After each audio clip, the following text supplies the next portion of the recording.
3x गुणिला 4 भागिले -6 याचा घातांक काय 0 आहे प्लस 2x बरोबर 6 भागिले 3 त्या दोन्हीचा स्क्वेअर इंटू x - 7 आता x ची व्हॅल्यू काढायची व्हॅल्यू काढत असताना आपला एक घातांकाचा नियम आहे a चा घातांक 0 असेल तर याचं व्हॅल्यू 1 असतं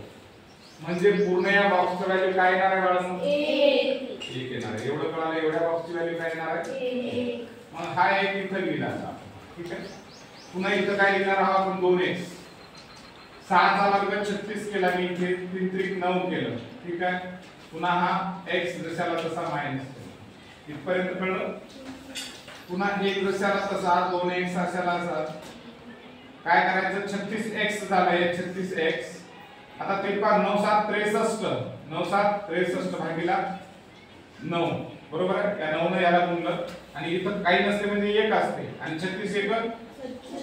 म्हणजे 9 एक 9 अशा पद्धतीने आपण काय केलं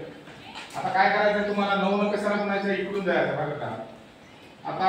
1 अधिक 2x याला इकडून येऊन 9 न गुणणे बरोबर 36x - 63 पुन्हा 9 एक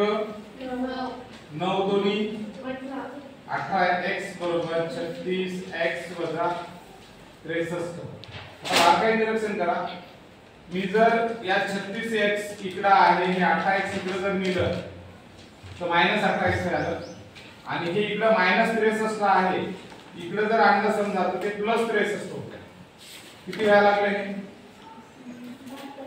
72 होते बरोबर आहे 72 आणि 36 मधून 18 गेले 18 बरोबर आहे आता 72 भागिले 18 18 एक 18 18 2 18 पण 18 चौक 18 चौक म्हणजे x ची व्हॅल्यू काय आली 4 x ची व्हॅल्यू 4 लक्षात येतं घ्या दुसरं